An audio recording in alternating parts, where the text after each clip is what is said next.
প্রত্যেক মানুষের জীবনে লড়াই থাকে এবং কিছু কিছু মানুষের লড়াই আমাদের কাছে ইন্সপিরেশনের কাজ করে। ঠিক সেরকমই একজন মানুষ সোহিনীদি রয়েছে এই মুহূর্তে। সোহিনীদির জীবনের অদ্ভুত একটা ইন্সপিরেশন আছে এবং সেই গল্পটা হয়তো কিছুটা আমরা জানি, কিছুটা হয়তো আপনারা পুরোটাও জেনে উঠতে পারেন, বাট ইয়েস, সেই গল্পটাই আপনাদেরকে আরো একবার ইন্সপায়ার করবার জন্য সঙ্গে সোহিনীদি রয়েছে। স্বাগত ওয়ালে সোহিনীদি।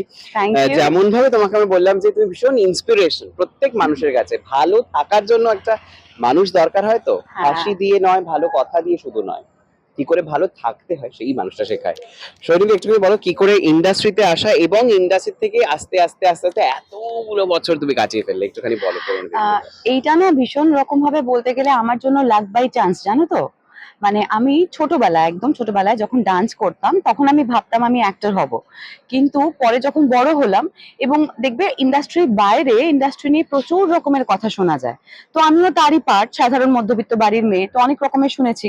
তো যখন আমাকে আমাকে আমার নাচের টিচারের ছেলে যখন বললেন তুমি অ্যাক্টিং এ কেন ট্রাই করছো না, তো আই সেড যে আমার হবে না, মানে আমার যা মেজাজ, আর আমি খুবই মানে তখন মেজাজ একদম সপ্তমে থাকতো, আমার তো রাগ হয় না, রেজ হয় ডিরেক্ট আর কি। তখন এই রেজ ম্যানেজমেন্টের জায়গায় পৌঁছনি, শুধু রেজ নিয়েই থাকতাম।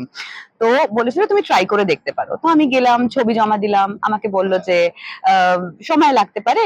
আমি কিরকম সময়, বললো 2 মাস লাগতে পারে, 6 মাস লাগতে পারে, 1 বছর লাগতে পারে, 6 দিনও লাগতে পারে, বলতে পারছি না। আমি বললাম ওকে। আমার সঙ্গে আমার মা ছিলেন, মা বললো কিরে একটু ভালো করে বল, দেখ সবাই কিরকম বলছে, দাদা দাদা, দিদি দিদি, প্লিজ দেখবেন, একটু অন্তত প্লিজ তো কর। ছাড় তো, হবে না এমনিও, বলে আমি বাড়ি চলে এসেছি।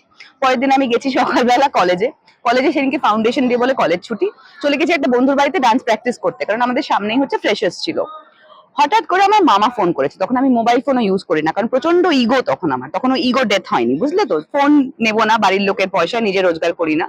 সো আমার এক বন্ধুর কাছে ফোন ছিল, আর সেই বন্ধুর খাতার পেছনে আমি যার বাড়িতে রিহার্সাল করতে যাবো তার নাম্বারটা টুকেছিলাম, টুকে আবার কেটেও দিয়েছিলাম। এবার আমার মামা ফোন করেছে সেই বন্ধুকে, সেই বন্ধু ফোন করেছে ওই খাতা খুলে খুলে ওই কাটা নাম্বার দেখে সেই বন্ধুকে, তার বাড়িতে তখন আমি নাচছি, সে বলছে এই তুই যা, তোর মা আর মামা ওয়েট করছে কলেজের বাইরে।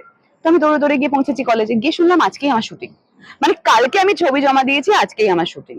আমি গিয়ে দেখলাম আমি গার্গিদির এক বান্ধবী চরিত্রে অভিনয় করছি। যাওয়ার পরে সবাই আমাকে খুব ভয় টয় দেখালো যে তোমার হাত পাত কাঁপবে, হাত পাটু কাঁপবে, ঘামবে টামবে, সব ভুলে যাবে, দেখবে গুলিয়ে হয়ে যাবে তোমার পুরো, তাহলে বুঝবে তুমি ঠিক করতে পারছো।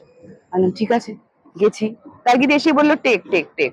এবার তখন আমার কাছে টেক কি আর মনিটর কি, কিছু তো আলাদা করে বুঝি না, সবই তো একই। গার্গিদিকে দেখছিলাম হাঁ করে। তো তুমি যে টেক, এবার যথারীতি টেক মানে কি, তুমি তোমার কিউটা শুনবে, তোমার ডায়লগটা তুমি বলে দেবে, এইটুকুনি তখন আমার জীবন আর কি, এর বাইরে কিছু বুঝি না। তো বললাম ঠিক আছে। এবার যেহেতু ডান্স করতাম, এত ক্যামেরা ফেস করার অভ্যেস ছিল, মানুষের চোখ ফেস করার অভ্যেস ছিল, হাত নিয়ে অসুবিধা হতো না যে হাতটা কোথায় রাখবো, যেটা মানুষের ক্যামেরার সামনে দাঁড়ালে সবার আগে মনে হয়। তো আমি জাস্ট নর্মাল ছিলাম, ডায়লগ বলে দিয়েছি, ফার্স্ট টেক ওয়াজ ওকে। তো সবাই খুব বললো বা বা বা বা দারুণ হয়েছে। আমি এত বড় বোকা, আমি বাইরে বেরিয়ে আবার জিজ্ঞেস করছি ওই লোকটাকে, আচ্ছা আপনি যে বললেন আমার হাত ফাত কাঁপবে, হাঁটু ফাটু কাঁপবে, আমার তো কিছু হলো না, তাহলে কি আমি পারিনি? মানে সত্যি তখন অনেকটা ছেলে মানুষ ছিলাম, মানে হয় না। এখনকার বাচ্চা 19 বছরের একটা মেয়ে, সে অনেক বেশি ম্যাচিওরড হয় আমাদের সময়ের থেকে, আমার আমার এটা মনে হয়। আর জানি না, হয়তো maybe because of my upbringing, আমি না খুব সহজ সরল ভাবে মানুষকে বিশ্বাস করতাম।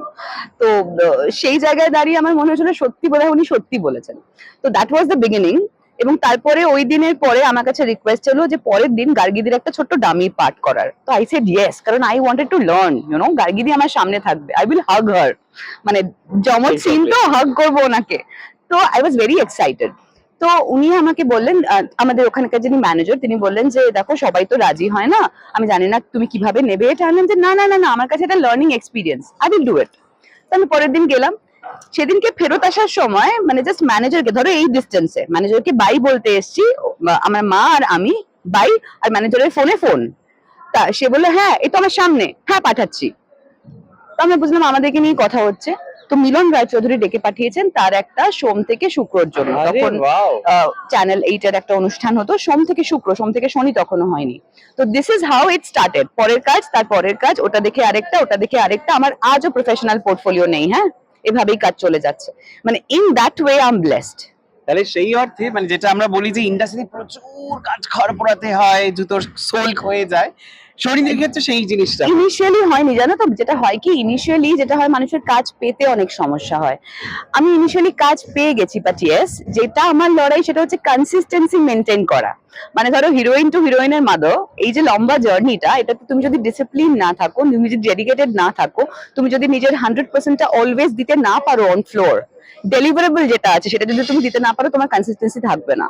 And at the same time you have to be like good with everyone, জোর করে নয়, be yourself but be good with human being, তাহলেই হবে। তো ওইটা আর কি বলতে পারো, ওটা একটা অন্য স্ট্রাগল, টিকে থাকার লড়াই। টিকে থাকা লড়াইয়ে ছোট্ট করে আমরা একটুখানি জানতে পারলাম, কিন্তু ব্যক্তি জীবনেও আমরা জানি একটা বিশেষ লড়াই ছিল তোমার। এরকমটা শুনেছি তুমি নাকি কোনোদিন ছুটি নাওনি মাকে ভালো রাখার জন্য। একটুখানি বলা যেতে পারে বিষয়টা নিয়ে? হ্যাঁ হ্যাঁ, মানে শুনেছি, আমরা কিন্তু পুরোটা জানি না। বিষয়টা হচ্ছে যে আমার মা আর মামা এরা দুজনে আমার মেইন পিলার বলতে পারো। আমার বাবা খুব ছোটবেলায় মারা যান এবং তারপর থেকে ওনারাই আমার কাছে সব। তো মামার মারা যাবার পরে মা যখন অসুস্থ হয়ে পড়েন, তখন মার পুরো এন্টায়ার ট্রিটমেন্টটা আমার উপর এসে পড়ে। আর মার এমএনডি হয়েছিল, মোটর নিউরন ডিজিজ, যেটার কোনো মানে শুধু সাপোর্ট দিতে পারো, কোনো মানে মেডিকেশন নেই, রিকভারি হবে না আর কি। যেটা স্টিফেন হকিংস এর হয়েছিল যে রোগটা। তো এবার ওটা ছিল পুরো সাপোর্ট দিয়ে রাখা, বাট তুমি জানো যে মানুষটা থাকবে না। তো ওই সময় না মানে ওই সাপোর্ট দিয়ে রাখাটাই ছিল একটা 96,000 এর একটা গল্প প্রত্যেক মাসে, শুধু সাপোর্টের। তার বাইরে তোমার সংসার খরচা, তার বাইরে চলাফেরা, খাওয়া দাওয়া সবই আছে। তো ওইটা একটা বড় স্ট্রাগল পিরিয়ড ছিল আমার জন্য বলতে পারো। এন্ড দেন ফাইনালি এখন সবাইকে ভালো রাখার জন্য প্রচুর রকম ওয়ে আউট তুমি বলে দাও, এটা কি করে তোমার চালু হলো?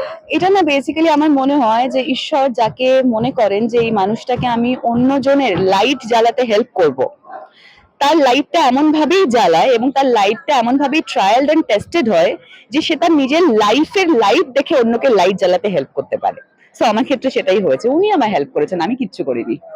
বেশ, খুব বেশিক্ষণ টানা যাবে না, বুঝতেই পারছেন, মানে মেঘ করে এসছে, কিছু অন্ধকার হয়ে যাবে, ঝড় না আসতে পারে।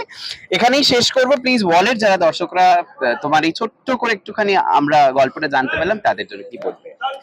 আপনারা সবাই খুব ভালো থাকবেন, পুজো আশা করি আপনাদের সবার খুব ভালো কাটবে। সবাইকে শুভ শারদীয়ার প্রীতি শুভেচ্ছা এবং অনেক অনেক অভিনন্দন, ভালো থাকবেন। Thank you. আর এরকম নানা নিজের আপডেটস পেতে হলে অবশ্যই দি ওয়াল দেখতে থাকুন।